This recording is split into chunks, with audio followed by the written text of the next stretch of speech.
Keeping you in the know,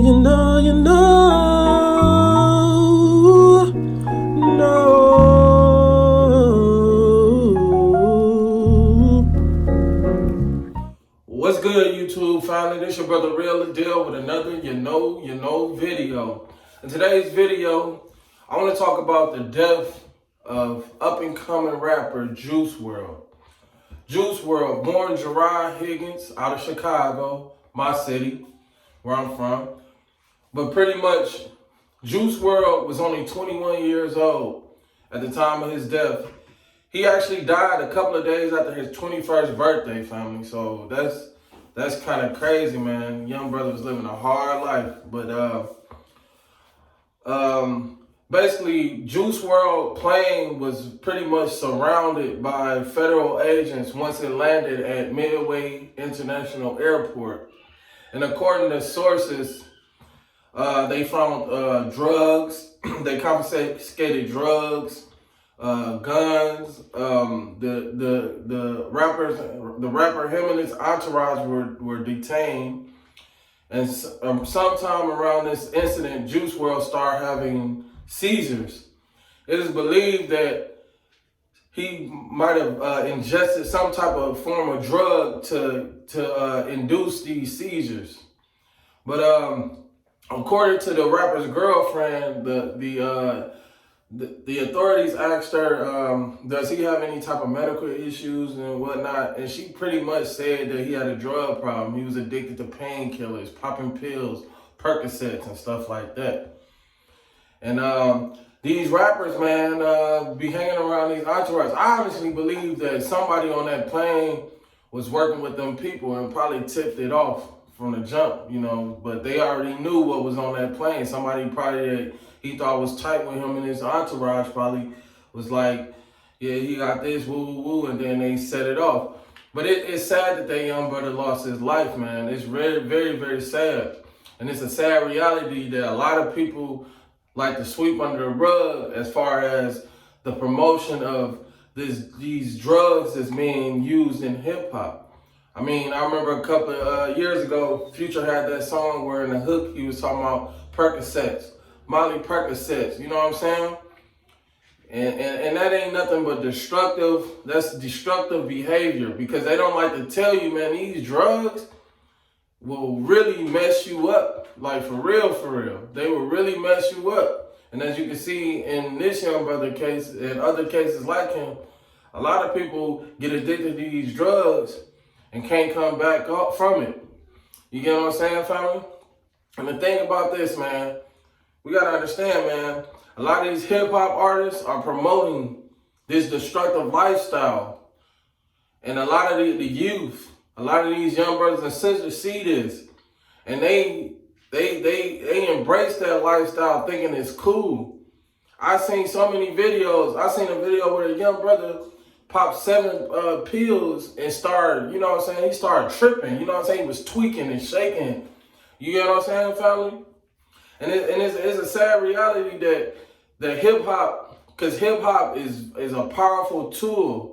It's a powerful tool to get to the masses of youth in this country. When hip hop had its early beginnings, brothers and sisters was rapping about systemic issues. They was rapping about fighting the power. They was rapping about what was going on in their community. You know what I'm saying? But now, in today's society, you got a lot of rappers talking about destructive lifestyle habits. You got rappers talking about they're very overly sexualized. They talk about material things that's not beneficial in the long run. Bad financial, they give these young kids bad financial advice. That's why I respect rappers that talk about let's start saving our money and all that. But the way hip hop is now is very destructive to the malleable, the young-minded. People that don't know better would think that's cool, when in actuality, that's nothing but destructive behavior, family. And too many young brothers and sisters is dying from these addictions, these pills, this weed, these drugs, this alcohol. Too many young brothers and sisters are losing their life.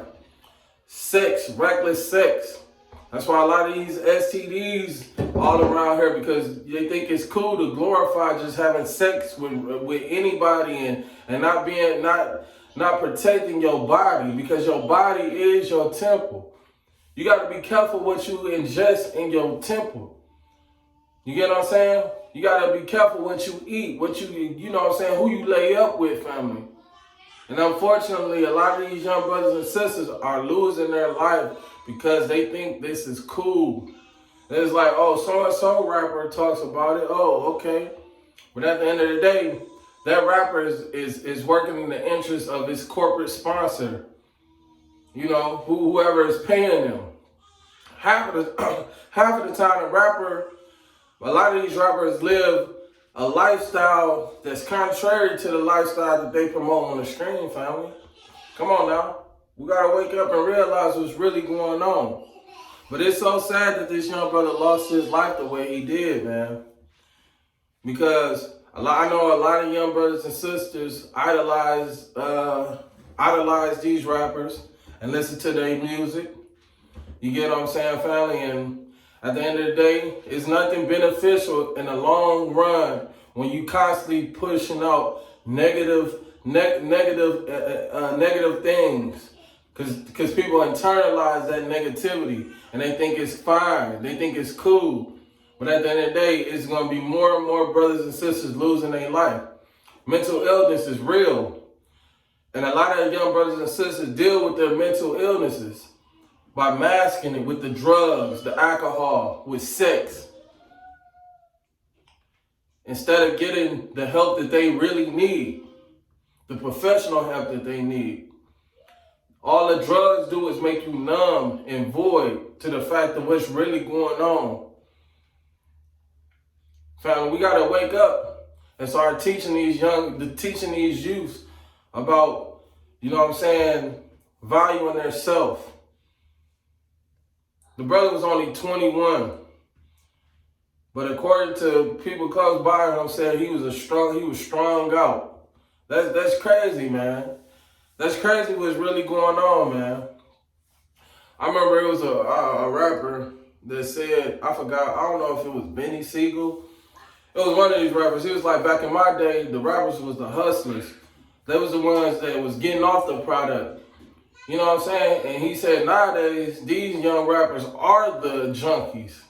You get what I'm saying? They are the junkies. So hip hop has took a whole 360 of what's really going on, man, as far as in the black culture, man. A lot of these young brothers and sisters out here looking like zombies, man. They not they self. Hell, I seen a lot of young brothers and sisters that's younger than me. You know what I'm saying? I'm 32. But I see a lot of young brothers that's younger than me that they'll tell me how old they is, and I'll be like, what? Like, you look older than me. But you know what? It's these drugs, family. These drugs, we need to, a lot of these young kids, I'm gonna say these 90 babies, these kids that was born, I'm gonna say after 95. I'm gonna say these kids that was born after 95 think that's cool. They think that's the way. And I'm not saying all of them, because it's some that got their head on straight and got their mind right. But for the most part, you see a lot of them and what type of things that they internalize in their everyday life, it's nothing but negativity. You're not going to be young forever, brothers and sisters. You need to start taking your life more serious and take accountability of your responsibility, take accountability of your actions. You are responsible for your temple. This is you. You only get one. You only get one life, family. But I don't want to go on and on, but at the end of the day, family, this is so sad. We need to start addressing this and calling this out. You know, these rappers with their destructive messages in their music is nothing but counterproductive for us as a society. And unfortunately, a lot of these rappers be knowing what they be doing, man. A lot of these brothers be older. They be older than the group that they be promoting their music to. I'm pretty sure Juice World grew up idolizing probably Future and other rappers that talk about the drink, purple drink, or popping pills, Percocets, popping Molly. You know what I'm saying? A lot of these rappers do coke on the side and all this other stuff. So he's a prime example of a young brother following into that trend, and then it didn't end out well. It didn't end out well for him, and it's sad that a family got to bury they loved one instead of embracing their loved one. Sometimes when you ask somebody how they doing, do you really want the real answer? Because somebody can look perfectly fine on the outside, but in the inside, they can be toe up. So start checking out on people start checking out on your loved ones, especially these young brothers and sisters growing up now, because they're falling. They're getting addicted to a lot of this stuff that's not beneficial for them in the long run, family. But with that said, family, it's all love here. Stay cool, stay blessed, stay black.